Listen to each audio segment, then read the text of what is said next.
لبیک یا حسین، لبیک یا حسین، لبیک یا حسین، لبیک یا حسین۔ اہل بیت صاحب دوبارہ جناب جماعت صاحب میں گزارش کروں گا کہ تشریف لائیں اور ہمارے استدعاء کو خطاب کریں۔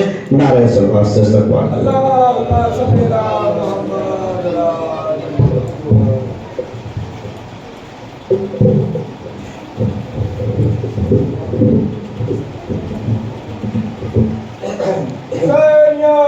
زندہ باد، زندہ باد، زندہ باد،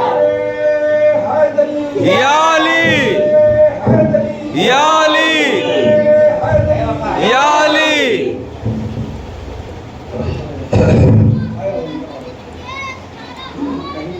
اعوذ باللہ من الشیطان الرجیم، بسم اللہ الرحمن الرحیم۔ الحمدللہ رب العالمین، والصلاة والسلام علی اشرف الانبیاء والمرسلین، سیدنا و نبینا و شفیع ذنوبنا بالقاسم محمد صلی اللہ علیہ وسلم۔ بسم اللہ الرحمن الرحیم، قل لا اسألکم علیہ اجرا الا المودۃ فی القربى۔ صلوات بھیجے ابوذر و آواز بلند۔ سامعین کرام، ہمارے محترم بزرگ جتنے بھی اس بزم میں شریک حال ہیں، اس میں بچے ہوں، جوان ہوں، بزرگ ہوں، سب ایک سطح پہ کھڑے ہو کر حسینی ہیں۔ حق۔ اس میں نہ کوئی چھوٹا ہے نہ کوئی بڑا ہے۔ یہ جملہ میں اپنی طرف سے نہیں کہہ رہا ہوں، کربلا والوں کی طرف سے کہہ رہا ہوں۔ بے شک۔ حسین نے اس طرح زندگیوں کو سنوارا ہے کربلا میں کہ ہر مصنف نے جب قلم اٹھایا تو اس نے یہی لکھا کہ کربلا میں ایک حسین نہیں 72 حسین تھے۔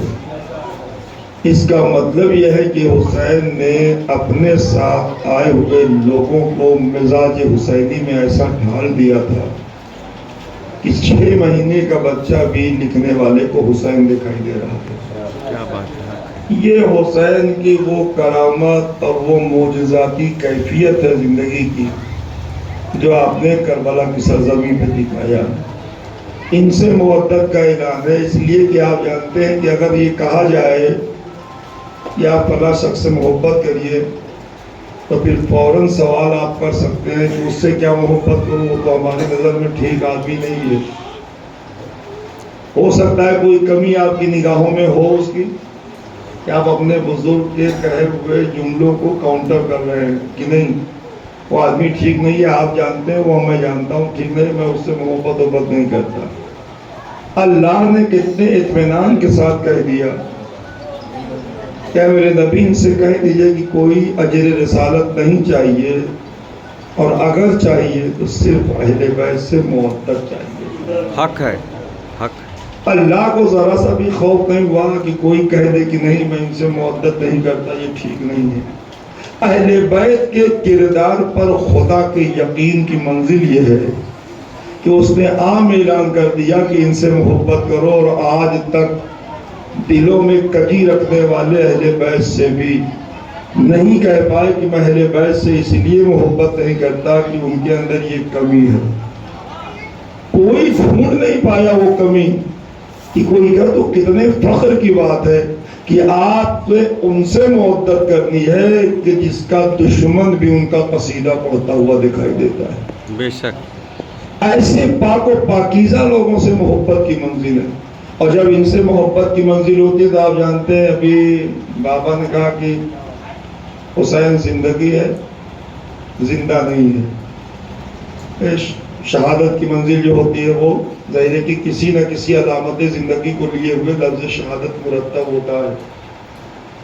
تو حسین کے لیے یہ جملہ شاید پچھلے سال بھی میں نے کہا تھا، یا سال بھی کہا ہوگا، نکل گیا ہوگا، یا حسین کو اس لیے کہا گیا کہ وہ زندہ نہیں زندگی ہے، اس کی دلیل ہے، یہ خطابت نہیں ہے، یہ اہل بیت کی محبت کا جنون نہیں ہے کہ ہم اتنا زیادہ قریب ہو گئے ہیں کہ اب ہم انہی کے پیچھے وہی سب پہن نہیں۔ ہم اور آپ اہل بیت کی مدح کبھی کر ہی نہیں سکتے، اس لیے کہ مدح مکمل وہ کرے جو مکمل ان کی معرفت رکھتا ہو، جو انہیں پہچانتا ہو۔ ہم کچھ پہچانتے ہی نہیں ہیں، ہمیں کیا معلوم؟ جو بزرگوں نے بتایا، جو علماء نے بتایا، جو مصنفین نے بتایا، مفکرین نے بتایا، مترجم نے بتایا، تفسیر لکھنے والوں نے بتایا، وہ سب چیزیں اکٹھا کر کے ان کے دائرے میں مدح مولا کیا جاتا ہے۔ اسی لیے ممکن مکمل مدح اہل بیت نہیں ہے کہ جس کی مدح اللہ قرآن میں کرے اور رسول میدان میں کرے۔ تو پھر جس کی مدح اللہ رسول کر چکا ہو، اتنی بڑی شخصیتیں، یہ سب سے بڑی ذات عالمین میں اللہ کی ہے، اور اس کے بعد کوئی بڑی ذات ہے تو رسول کی ہے۔ دونوں بڑی شخصیتوں نے اہل بیت کی مدح قرآن میں کر دی، رسول نے میدان میں کر دی، اپنے پیغامات دے دیے۔ تو اگر آپ امام حسین پر ذکر کرنے بیٹھے ہیں اور ان کا تذکرہ آپ کے بیچ میں مسلسل ہوگا اور ہو رہا ہے اور ہر جگہ ہو رہا ہے، تو آپ کے بیچ میں اگر پھر اسی جملے کی وضاحت کر دوں جو ابھی بابا نے کہہ دیا کہ میں نے کہا کہ حسین زندہ نہیں، زندگی ہے۔ بے شک۔ اس کی دلیل کیا ہے آپ کے پاس؟ یہی کہ یہ تذکرہ ہو رہا ہے، یہی تذکرہ زندگی کی علامت ہے کہ ہر جگہ حسین حسین ہو رہا ہے؟ نہیں، زندگی کی علامتوں میں تو یہ ہے جو آپ ذکر کر رہے ہیں، لیکن اس سے الگ ہو کے کربلا میں اس بات کی دلیل ہے کہ اگر حسین کے قدموں سے انسان لپٹا، اسے زندہ کر دیا، اور حد تو یہ ہو گئی کہ اگر کوئی جانور لپٹا تو آج تک وہ زندہ نہیں ہو۔ جس ذوالجناح پہ حسین بیٹھ گئے، اس کے بیٹھنے کی برکت یہ ہوئی کہ وہ ذوالجناح آج تک زندہ ہے 1400 سال کے بعد۔ تو جب حسین ایک جانور کو زندگی دے سکتے ہیں، جہاں دیکھیے جلوس میں نکل رہا ہے تو ذوالجناح بنا کے آپ نکال رہے ہیں، اس ذوالجناح کو آپ بوسہ لے رہے ہیں، اسے باعث رحمت و برکت سمجھ رہے ہیں، اسے حسین کی سواری سواری سواری، صرف حسین کی سواری بننے پر ایک جانور کی اتنی قیمت بڑھ گئی کہ اگر آپ کے بیچ میں سجا کے لایا جائے تو آپ احترام میں کھڑے ہو جائیں گے، اس کے باوجود کہ آپ اشرف مخلوق ہیں کائنات کی، آپ سے اشرف کوئی نہیں ہے، لیکن وہ اشرف کیوں ہو گیا آپ کے سامنے؟ اس لیے کہ آپ حسینی ہیں اور وہ حسین کی سواری ہے۔ حق ہے۔ لبیک یا حسین۔ اس طرح زندگی تقسیم کی ہے حسین نے۔ پہلے اپنے ساتھ مرنے والے شہید ہونے والوں کو زندہ کیا ہے، اپنی زندگی کا اعلان بعد میں کیا، پہلے اپنے اصحاب کی زندگی کا اعلان کیا، اس لیے کہ آخر میں امام حسین شہید ہوئے ہیں۔ یہ میں کہہ سکتا ہوں بڑی آسانی سے ایک جملے کے ساتھ کہ جتنے لوگ کربلا میں قتل ہوئے، شہید ہوئے، ان سب کو حسین نے اٹھا کر میت کو گنج شہیدہ میں رکھ کر ایسی زندگی عطا کی کہ لاکھوں سپاہی یزید کے، کسی یزید کے سپاہی کا کوئی مسلمان نام نہیں جانتا، لیکن اگر 72 آئے تو پوری خاندان بتا دیا حسین نے، یہ حبش کا تھا، یہ بصرہ کا تھا، یہ مدینہ کا تھا، اس کے باپ کا یہ نام تھا، اس کی عمر یہ تھی، یہ وہاں سے آیا تھا، یہ اس طرح ایمان لایا، یہ اسلام مسلمان ہوا، اس طرح مومن ہوا، یہ ڈیٹیل بتانا 72 کا، اور حکومت کا ایک سپاہی کا نام نہ بتا پانا، یہی دلیل ہے کہ جو یزید سے متمسک ہوا وہ فنا ہو گیا، اور جو حسین کی بارگاہ میں آیا وہ آج تک زندہ و سلامت ہے، آج تک اس کا نام ہو رہا ہے۔ لبیک یا حسین۔ کرنے والے، یہ مرکز زندگی ہے حسین۔ جس طرف نگاہ اٹھا کے دیکھ لی وہ زندہ ہو گیا، جس سے منہ پھیر لیا وہ فنا ہو گیا، بقا کی منزل سے بچ گیا، وہ مردہ ہو گیا۔ اسی لیے کہا جاتا ہے کہ جب آپ کہتے ہیں کہ حسین زندہ باد، تو پھر حسین ہی زندہ باد کہتے رہیے، پھر اور کوئی زندہ باد نہیں ہے۔ اس لیے کہ جو مر جائے وہ اپنی زندگی میں زندہ باد نہیں ہوتا، آج نہیں تو کل اس کو مرنا ہے تو کل ہو جائے گا مردہ باد، اس لیے کہ وہ مردہ ہو جائے گا۔ ان لوگوں کو زندہ باد کہنے میں لذت ملتی ہے کہ جو مر جاتے ہیں تب بھی زندہ رہتے ہیں، زندہ رہتے ہیں تو معراج زندگی پہ بیٹھے رہتے ہیں۔ جب اس مقام پر آپ دیکھتے ہیں ایسے لوگوں کو زندہ باد کہا جاتا ہے، تو میں کہا تھا کہ آج حسین زندگی کا نام بن گیا ہے ہمارے بیچ میں۔ آپ مجھے کیسے جانتے ہیں؟ جتنے لوگ ہیں مجھے آپ کیسے سمجھ پائے میں کون ہوں؟ کہا ذاکر حسین۔ اس کا مطلب ہے کہ میرا بھی تعارف آپ کے بیچ میں اگر ہوا تو حسین ہی کے راستے سے ملتی ہوئی زندگی کے سہارے سے ہوا، ورنہ ہماری کوئی قیمت نہیں ہے، ہماری کوئی اہمیت نہیں ہے۔ ہمارے جیسے کتنے لوگ واسا اور ہم لوگ میں ہوں گے؟ کیا خاص بات ہم میں؟ کہا نہیں، خاص بات یہ ہے کہ آپ ذاکر حسین ہیں۔ ذاکر حسین کو حسین زندگی دے دے کہ دنیا پہچان لے کہ یہ میرا ذاکر ہے، اب یہ تم سے افضل ہو کے آگے بیٹھے گا، تم نیچے بیٹھو گے۔ دنیا کو میں بتاؤں گا کہ اگر میرا ذکر کرنے والا تمہارے بیچ میں آئے تو وہ بلندیوں پہ رہتا ہے، تم نیچے بیٹھے رہتے ہو۔ کیوں؟ اس لیے کہ یہ ذکر کی قیمت حسین بتا رہے ہیں۔ تو اگر ذکر کرنے میں اتنی بلندی ہے تو حسین کے ہو جانے میں کیسی بلندی آپ کو عطا ہو سکتی ہے؟ لبیک یا حسین، لبیک یا حسین۔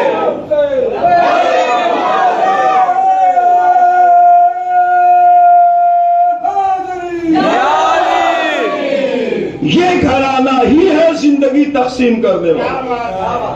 اس لیے کہ جو معدت اہل بیت رکھتا ہے اس کے لیے نبی نے کہا ہے کہ من ماتا علی حب آل محمد ماتا شہیدا، میرے اہل بیت کی محبت میں مرنے والا زندہ ہے۔ رسول تصدیق کر رہے ہیں اس لفظ کی جو میں آپ کے بیچ میں بول چکا ہوں کہ حسین زندہ ہے۔ کیوں زندہ ہے؟ اس لیے کہ ان کی محبت میں آپ زندہ ہو جاتے ہیں، ان کی محبت میں آپ زندہ۔ یہ حدیث ہے جو ہر مکتبہ فکر میں پائی جاتی ہے، اس میں کوئی اختلاف نہیں ہے کہ صرف علی والے اسے بیان کرتے ہیں یا شیعہ کی کتاب میں نہیں۔ شیعہ کی کتاب میں حدیث کم ہے، اہل سنت بھائی کی کتابوں میں حدیث زیادہ پائی جاتی ہے۔ ان نبی نے کہا کہ من مات علی حب آل محمد ماتا شہیدا، اور صرف اتنی ہی حدیث بیان نہیں کی رسول نے، 3 حصوں میں یہ حدیث آپ کے بیچ میں رسول کی زبان سے آئی ہے۔ ایک، من مات علی حب آل محمد ماتا شہیدا، اہل بیت کی محبت اور محبت پہ مرنے والا شہید ہے، زندہ ہے۔ دوسری حدیث، من مات علی حب آل محمد ماتا مغفورا، اہل بیت کی محبت میں مرنے والا مغفرت پایا ہوا اٹھا۔ حساب و کتاب کی منزل نہیں ہو سکتی جب یہیں سے مغفرت رسول نے کروا دیا ہے تو اب حشر کا میدان آپ کے لیے نہیں ہے، اہل بیت والوں کے لیے نہیں ہے، حشر کا میدان ان کے لیے ہے جو اہل بیت سے دور ہو کر اپنے اسلام کو لے کر لوگوں کے بیچ میں مسلمان بننے کی کوشش کرتے ہیں۔ آپ کے لیے حشر کا میدان نہیں ہے۔ اگر رسول یہ کہہ رہے ہیں کہ من مات علی حب آل محمد ماتا مغفورا، میرے اہل بیت کا ماننے چاہنے اور محبت کرنے والا جب اس دنیا سے اٹھتا ہے تو صرف زندہ ہی نہیں اٹھتا بلکہ مغفرت پایا ہوا اٹھتا ہے۔ بے شک حق ہے۔ 2 حدیث اور اس 2 حدیث کے بعد تیسری حدیث اسی ترتیب میں ہے۔ محدث دہلوی جو آپ کو کتاب میں مل جائے گی، بڑے معتبر عالم ہیں اور بڑے خوش عقیدہ عالم ہیں، بڑے ہی بچا بچا کے انہوں نے بیلنسنگ لکھا ہے، بندے کبھی نہیں ہوئے، دونوں طرف لے کے چلے بڑے آسانی سے۔ کوئی میں کسی اختلاف میں نہیں پڑھنا چاہتا ہے۔ سلوات بھیج دیں، آپ ضرور بھیج دیں۔ بارش ہو رہی ہے۔ تیسری حدیث بھی سن لی جاتی ہے، اس میں کوئی اختلاف نہیں ہے کہ صرف علی والے اسے بیان کرتے ہیں یا شیعہ کی کتاب میں نہیں۔ شیعہ کی کتاب میں حدیث کم ہے، اہل سنت بھائی کی کتابوں میں حدیث زیادہ پائی جاتی ہے۔ ان نبی نے کہا کہ من مات علی حب آل محمد ماتا شہیدا، اور صرف اتنی ہی حدیث بیان نہیں کی رسول نے، 3 حصوں میں یہ حدیث آپ کے بیچ میں رسول کی زبان سے آئی ہے۔ ایک، من مات علی حب آل محمد ماتا شہیدا، اہل بیت کی محبت اور محبت پہ مرنے والا شہید ہے، زندہ ہے۔ دوسری حدیث، من مات علی حب آل محمد ماتا مغفورا، اہل بیت کی محبت پہ مرنے والا مغفرت پایا ہوا اٹھا۔ حساب و کتاب کی منزل نہیں ہو سکتی جب یہیں سے مغفرت رسول نے کروا دیا ہے تو اب حشر کا میدان آپ کے لیے نہیں ہے، اہل بیت والوں کے لیے نہیں ہے، حشر کا میدان ان کے لیے ہے جو اہل بیت سے دور ہو کر اپنے اسلام کو لے